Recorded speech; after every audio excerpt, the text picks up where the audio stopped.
بسم اللہ الرحمن الرحیم۔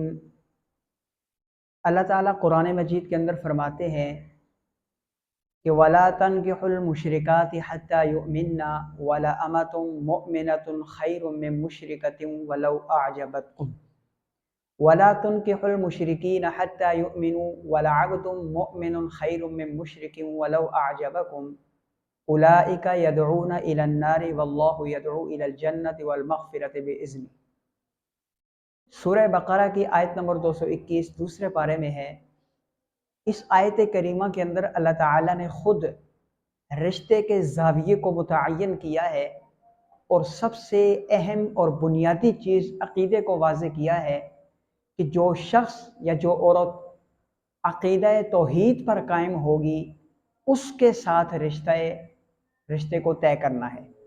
آج ہمارے معاشرے کے اندر پیسے کو بھی دیکھا جاتا ہے، حسن و جمال کو بھی دیکھا جاتا ہے، اور مال و دولت کو بھی دیکھا جاتا ہے، اور حسب نسب کو بھی دیکھا جاتا ہے، لیکن عقیدے کی بنیاد پر، دین کی بنیاد پر رشتہ نہیں کیا جاتا۔ جس دن دین کی بنیاد پر رشتہ ہوگا، ہمارے گھروں کے اندر ہونے والے تمام کے تمام مسائل خود بخود ختم ہو جائیں گے، اس لیے کہ دین کے اندر اللہ تعالیٰ نے سکون رکھا ہے، اطمینان رکھا ہے، برکتیں رکھی ہیں، راحتیں رکھی ہیں، اطمینان رکھا ہے۔ اور مال و دولت کے اندر اللہ تعالیٰ نے ایک قدرتی قانون ہے، قدرتی نظام ہے کہ مال و دولت کے اندر ٹینشنیں ہیں، پریشانیاں ہیں، بے سکونی ہے، لا اطمینانیت ہے۔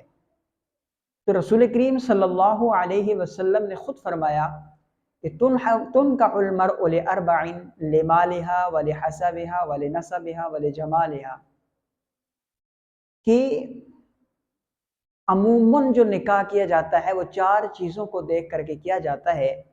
ان میں مال و دولت کو دیکھا جاتا ہے، حسن و جمال کو دیکھا جاتا ہے، اور حسب نسب کو دیکھا جاتا ہے، اور فرمایا کہ تم دینداری اور اخلاق کی بنیاد پر نکاح کر کے اپنی کامیابی حاصل کرو۔ تو کامیابی کس میں ہے؟ دین کے اندر ہے۔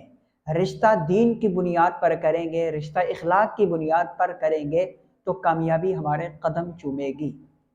آج معاشرے کے اندر یہ ساری چیزیں دیکھی جاتی ہیں، کار، کوٹھی، بینک بیلنس، سب کچھ دیکھا جاتا ہے، نہیں دیکھا جاتا تو دین نہیں دیکھا جاتا۔ اور جب ہم دین کی بات کرتے ہیں تو لوگوں کا تصور اور کنسپٹ اس طرف چلا جاتا ہے کہ جو بالکل دنیا سے بے رغبت ہو، دنیا سے بالکل خالی ہو، عالم فاضل ہو، بڑا اللہ کا ولی ہو۔ نہیں، دین دار ہونے کا مطلب یہ ہے کہ اگر وہ عورت ہے تو وہ شوہر کے حقوق سے واقف ہو، 5 وقت کی نماز پڑھتی ہو، اپنا ذکر اذکار کرتی ہو، اور جو اس کی وہ افعال یا وہ اعمال جن سے کسی بھی دوسرے کو تکلیف ہوتی ہو وہ نہ کرتی ہو۔ اعلیٰ حاضر قیاس مرد بھی ایسا ہی ہو کہ وہ بیوی کے حقوق کو جانتا ہو، وہ نماز کا پابند ہو، وہ دینی شعائر کی قدر کرنے والا ہو، وضاقتہ سے دیکھنے والوں کو مسلمان لگتا ہو۔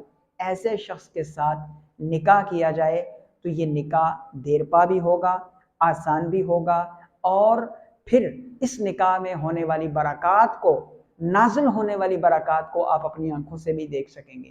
وہ گھر جنت کا سکون بنے گا، سکون کا گہوارہ بنے گا، اس میں ہونے والی اولاد جو ہے وہ فرمانبردار بنے گی، تابع دار بنے گی، اور پھر وہ اولاد قاری قرآن، حافظ قرآن، عالم بعمل بنے گی۔ تو ہم انشاءاللہ العزیز آپ کے سامنے اگلی ویڈیوز کے اندر کچھ پرپوزل لے کر آئیں گے۔ جو رشتے ہمارے پاس آئے ہیں ہم ان کی تفصیل آپ کے سامنے لے کر کے آئیں گے۔ آپ میں سے جس نے بھی ہمارے چینل کو سبسکرائب نہیں کیا، لائک نہیں کیا، شیئر نہیں کیا، ضرور سبسکرائب کریں، لائک اور شیئر کریں، اور نیچے کمنٹ میں ضرور ہمیں بتائیں کہ ہمارے چینل سے آپ کتنے مطمئن ہیں۔ السلام علیکم ورحمۃ اللہ وبرکاتہ۔